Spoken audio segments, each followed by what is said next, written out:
Halo Sobat Ngapak, berjumpa lagi nih di channel Ngomong Ngapak, channel yang membahas hal-hal yang mungkin menarik untuk dibahas.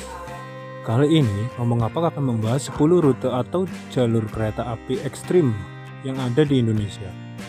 Sebelum lanjut, jangan lupa klik tombol subscribe-nya ya kawan, supaya channel ini bisa berkembang dan selalu update hal-hal unik dan menarik lainnya.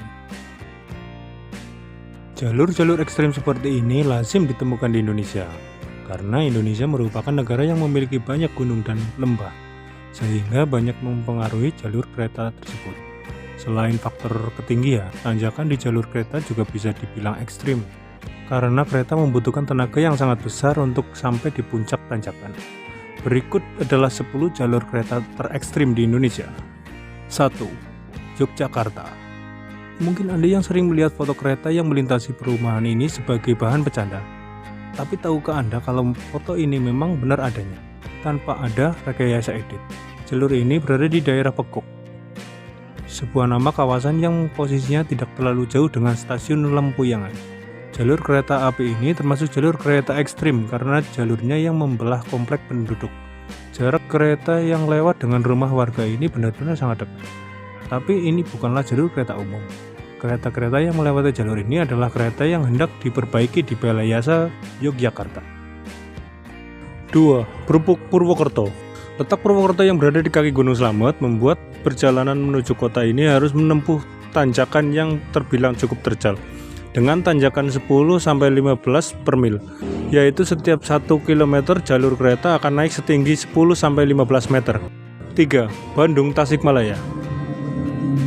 Karena letak Bandung yang dikelilingi oleh gunung, maka tidak heran kalau jalur kereta yang hendak keluar atau masuk Bandung akan melewati jalur ekstrim. Seperti rute Bandung Tasikmalaya ini, karena akan menanjak 25 per mil, yaitu setiap 1 km jalur kereta akan naik setinggi 25 meter. Tetapi jalur ini hanya digunakan untuk menguji coba kereta baru yang hendak beroperasi di Pulau Jawa. 4. Lawang Bangil.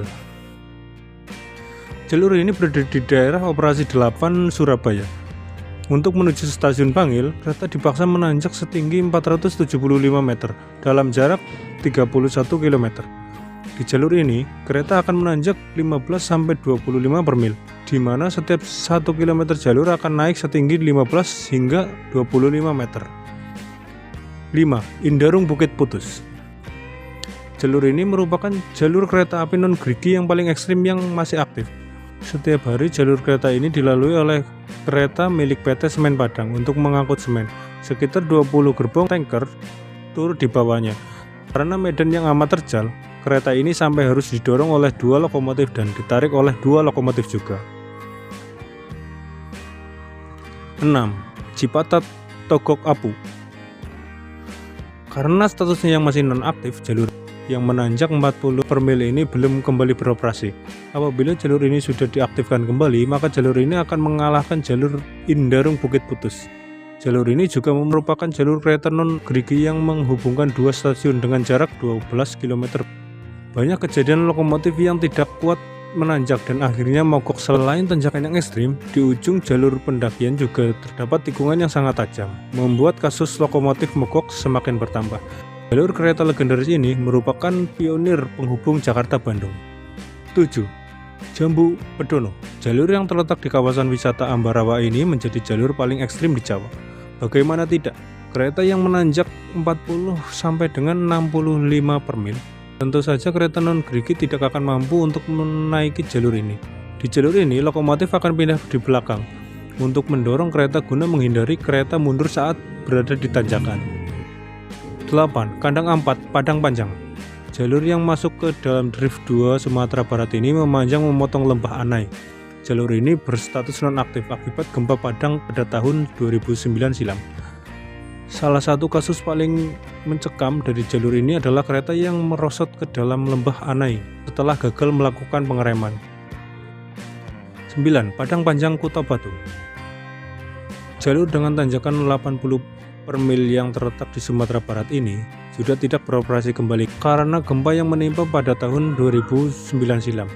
Kereta ini dulunya digunakan untuk mengangkut batu bara, namun karena stok batu bara yang sudah habis, maka habislah pula riwayat jalur ini. 10. Padalarang Purwakarta. Ketika Anda berada di dalam kereta dan atau menuju Bandung, Anda pasti melewati jembatan Cisomang, di mana jembatan itu merupakan jembatan kereta api aktif tertinggi di Indonesia. Jembatan ini memiliki ketinggian lebih dari 100 meter dengan panjang 243 meter. Jembatan ini sempat mengalami pergantian karena jembatan yang lama sudah tidak layak untuk beroperasi kembali.